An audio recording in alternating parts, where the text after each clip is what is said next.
اللہ رب العالمین نے وہ زیب و زینت اپنے بندوں کے لیے پیدا کیا. اسی لیے آپ کو صوفی، جن کو صوفی کہا جاتا ہے، صوف عربی زبان میں اون کو کہا جاتا ہے، وہ لوگ اون کی کپڑے پہنتے ہیں، اسی وجہ سے انہیں صوفی کہا جاتا ہے. اور ہمارے معاشرے میں اکثریت صوفیوں کی ہے،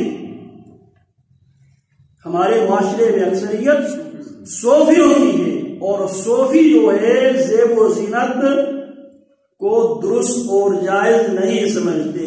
ان لوگوں نے یہ آئیڈیا یونانیوں نے یہ نظریہ ہندوؤں سے، ہندوؤں کے جو سادھو ہوتے ہیں وہ بھی کپڑے نہیں پہنتے، وہ بھی زیب و زینت استعمال نہیں کرتے. وہ کہتے اس نفس کو مارو. گرمیوں میں گرم خاصیت کی غذا کھاتے ہیں اور گرمیوں میں گرم علاقوں میں رہتے ہیں، سردیوں میں سرد خاصیت کی غذا کھاتے ہیں اور سرد ترین علاقوں میں وہ رہتے ہیں. سادھو اسے ہندوؤں سے یونانیوں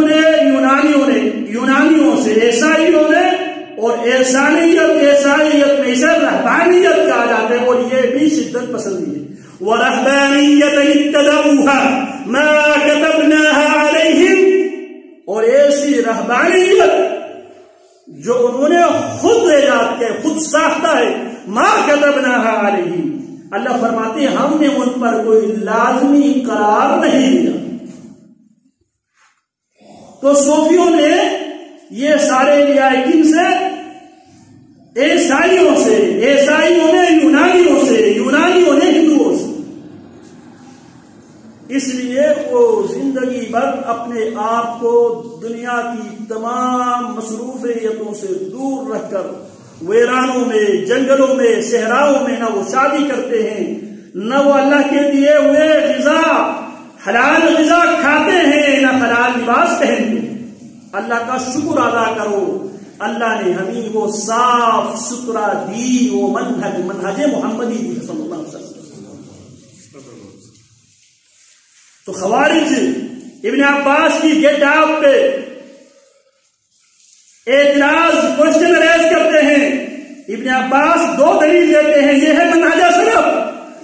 پہلی دلیل سنت رسول اللہ میں سے، لقد رأيت رسول الله صلى الله عليه وسلم ما يكون احسن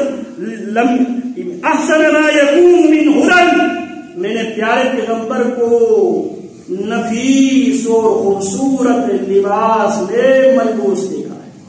اور میرے نبی نے فرمایا ان اللہ يحب ان يرى اثر نعمه على عبده، میرے رب اس بات کو پسند کرتا ہے جو میرے رب نے جو نعمت دیا ہے اس نعمت کے اثر بندے کی اوپر ظاہر ہوگا.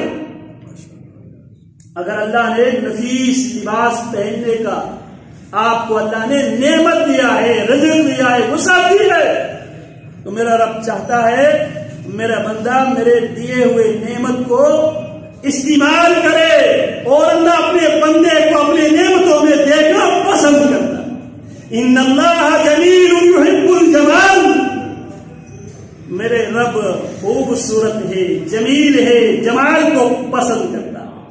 میرے رب پاک ہے، پاکی کو بیان پسند کرتا ہے.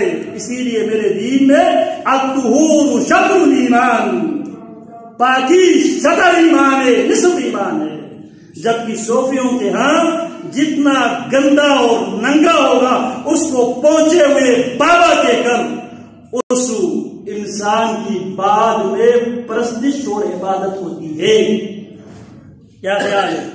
آج سے چند مہینہ پہلے کی بات ہے، ایک پاگل فوت ہو گیا، اور فوت ہونے کے بعد اس کے لاش پہ مری والے اور کشمیر والوں کے درمیان لڑائی ہوئی،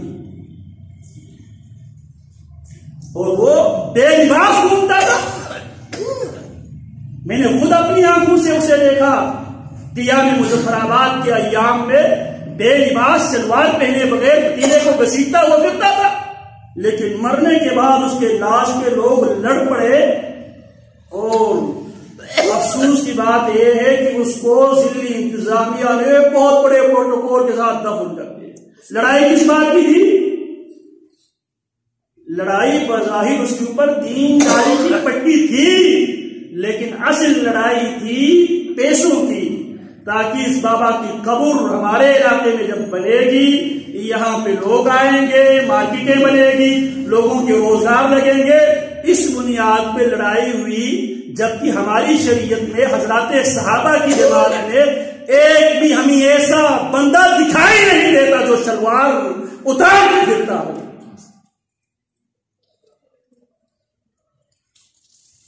میری شریعت میں میرے رب نے جو شریعت اپنے پیغمبر کے ذریعے ہمیں دی ہے، پاک رب نے پاک نبی پر پاک شریعت اور پاک شریعت میں پاکی کو ایمان کا الطہور شطر الایمان، ایمان کا حصہ قرار دیا۔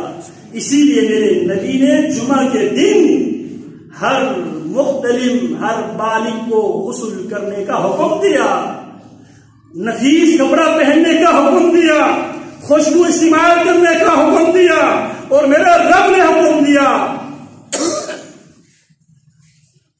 ہر مسجد میں زیب و زینت کے ساتھ آؤ۔ اور ہمیں کیا پٹی پڑھایا جاتا ہے دین داری کی بنیاد پہ؟ جتنا ننگا اور گندا ہوگا اس کو پہنچے ہوئے ولی کے ٹائٹل دے کر اس کے مرنے کے بعد اس کی پرستش پر لگا دیتے ہیں۔ غیر اللہ سے مانگنا شرک ہے، کفر ہے، بالکل صراحت کے ساتھ ہم کہتے ہیں۔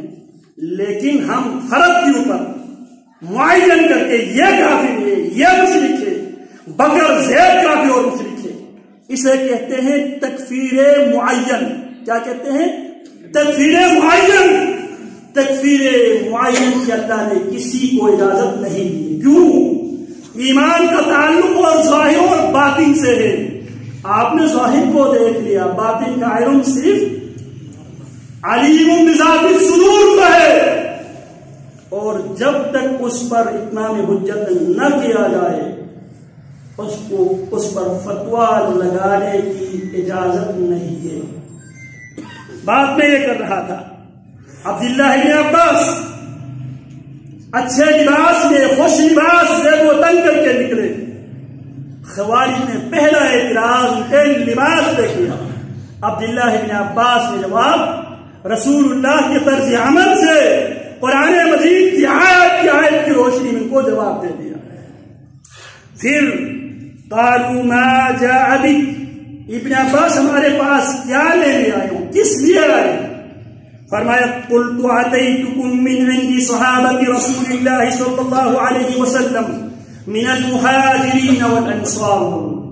فرمانے لگے میں صحابہ کرام کی طرف سے آیا ہوں، صحابہ کرام مہاجرین اور انصار پر مشتمل ہے۔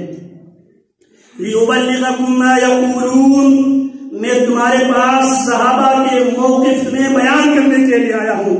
وَتُخْبِرُونِي بِمَا تَقُولُونَ، اور جو تمہارا موقف ہے اس کا تم مجھے خبر دو۔ فَعَلَيْهِمْ نَزَلَ الْقُرْآنِ، میں ان کی طرف سے آیا ہوں جن پر قرآن مجید اللہ رب العالمین نے ان کی زندگی میں ان کے نبی پر اللہ نے نازل کیا ہے۔ وَهُمْ أَعْلَمُ بِالْوَحْيِ مِنْكُمْ، اور صحابہ کرام علوم وحی کے متعلق تم سے بہتر جانتے ہیں۔ وَفِيهِمْ أُنزِلَ، اور انہی میں اللہ رب العالمین نے قرآن مجید کو نازل کیا اپنے نبی پر۔ وَلَيْسَ فِيكُمْ مِنْهُمْ أَحَدٌ، اور حضرات صحابہ میں سے ایک بھی تمہارے ساتھ نہیں ہے۔ تو قالوا لا قال بعضهم لا تخاصموا قريشا، ان میں سے بعض کہنے لگے قریشیوں کے ساتھ مخاصمت نہ کیا کرو، قریشیوں کے ساتھ بحث نہ کیا کرو، کیونکہ اللہ رب العالمین نے قریشیوں کے متعلق فرمایا ہے بل هم قوم خصمون،